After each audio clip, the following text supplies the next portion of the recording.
you're just starting out with the Pew Pew life, you might want to check out Pew Pew Tactical.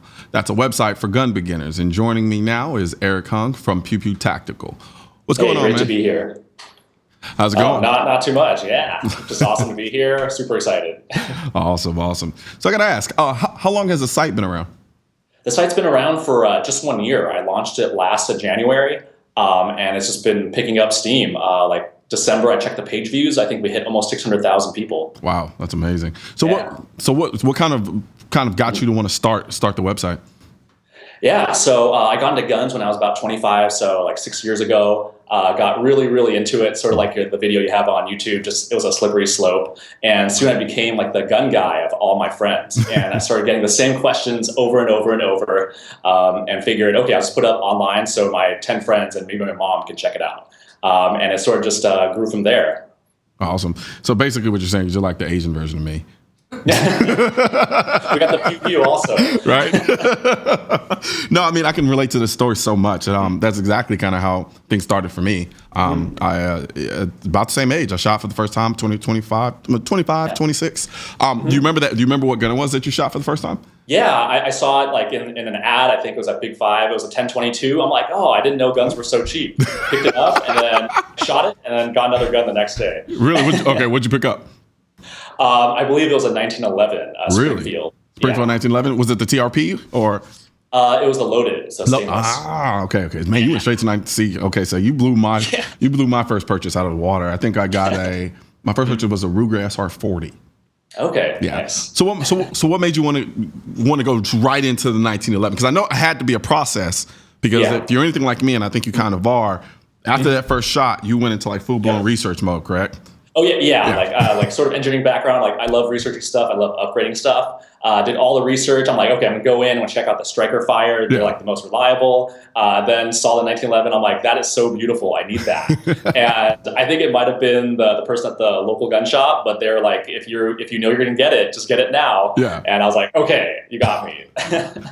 Now, how many considering how we've came into the gun culture, so to speak? Yeah. I've noticed that what's pretty prevalent in a lot of us like this who have this kind of the same beginning. We place a lot of emphasis on looks. Yeah. And I remember when I first started out, I placed a lot of emphasis on the way the gun looked, and I was unapologetic about it. I was like, I'm sorry, I care about how the gun looks.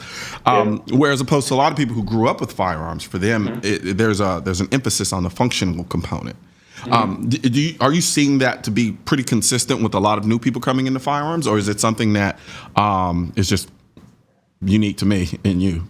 Yeah, I think at least for my friends, we sort of chose the ones that we saw in movies or that we know like the U.S. Army uses. That's sort of where we started off. And then once we started doing the research, we started going after maybe the more reliable one. Like it might not be the prettiest one, but it fits the best in my hand. Yeah. And that's sort of where I am now.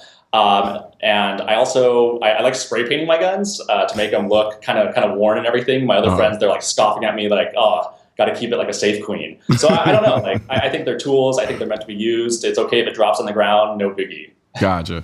Now, are there any other hobbies that you're into that kind of live on the same playing field of consumption as firearms do? I think it's definitely like the highest there. It's probably the most money I've spent. Probably could have got a really nice car by now. But I'd say like other hobbies, it's sort of like trying to keep in shape. Like I'm pretty goal oriented. So I try to do like a triathlon here and there or do like a long hike. Otherwise, I won't go out to the gym or anything. Gotcha. Makes sense to me. Yeah, I struggle with that. I'll go hard for like maybe 3 weeks. And then something will come up, I'll let it be an excuse, and then I'll be down for like 2 weeks. And I'm like, what happened to all the games?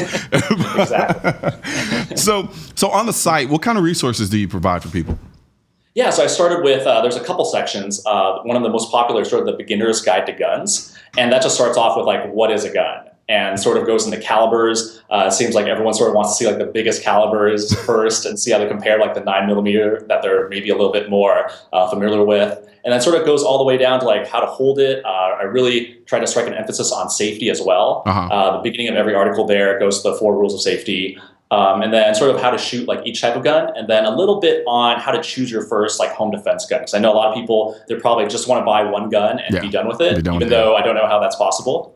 And going all the way through like sort of ammo selection, And now I've seen a lot of people going to the AR-15. It is like the most popular one in the US, and also reloading. So reloading is, I think it's probably because of a lot of the California laws that are coming up, especially with the inability to buy ammo in probably a year or so. Yeah. So I think just a lot of people are getting into reloading. Gotcha. And so on the page, it said something I thought was really interesting. It was basically saying like, I can turn you in like this, like we'll turn you in from a noob shooter to a full blown tactical shooter. So, it's sort of like a tongue-in-cheek thing too. So like I fully embrace. I'm a little tactical on the range. If I see something, I'll probably get it. I might not use it all the time, but I think that's a little bit of maybe just growing up, not really like no friends really went to the military or were in the police. Like all the things we saw were on TV or say Call of Duty. So I think that's just sort of ingrained in there, and you just want to sort of live out your fantasies a little bit. Yeah. And I'm unabashedly saying that. So what do you think was the drive? Like if you can explain to me, because I've done it several times on the show on other platforms.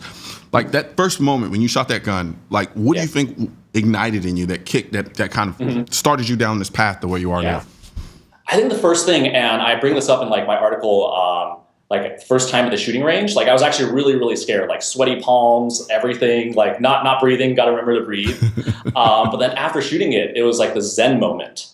And that part still continues every day. Like when I do competitions, it's like the purest form of Zen, at least for me. But like the first few times, I think I can relate to a lot of noobs because I was a noob not too long ago. Yeah.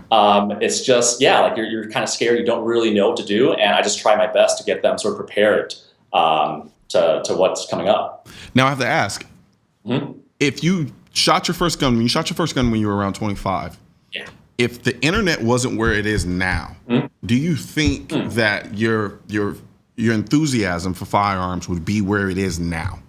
How much of a role do you think the internet played in kind of fueling that drive towards the path of just firearm enthusiasm? Yeah, I think it's like total. I think if there wasn't the internet, I probably wouldn't even like picked up my first gun. I think just having that ability to like search through forums, search through like YouTube channels, and articles, that's what fueled it for sure. Because I mean, I'm looking at the site now, and I'm like, man, like.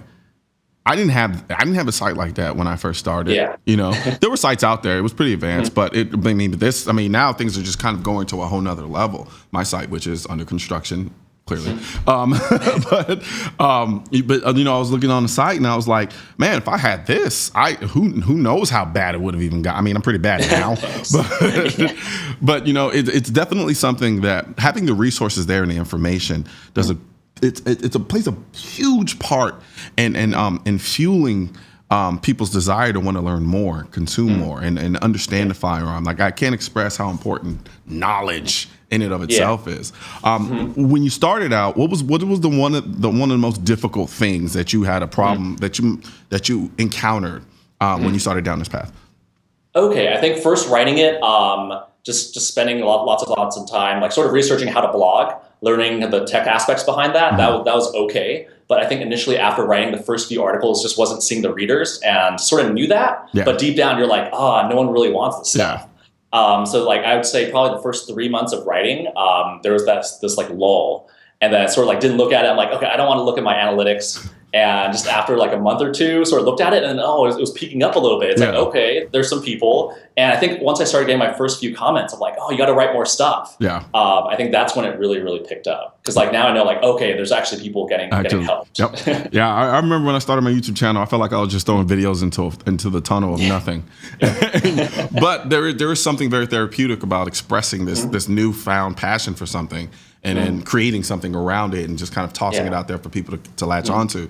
And now I'm seeing people respond to videos, like some of my first videos that before nobody watched. And I'm just like, oh God, I'm like, oh, those are so bad. The first few ones are like, oh no, I should delete this. Yeah, I low-key want to take them off. I'm like, oh God, so much has changed since then. But we're going to take a short break. And when we come back, I want to talk about the dynamic of you doing what you do while being in a state that isn't exactly conducive to what you do.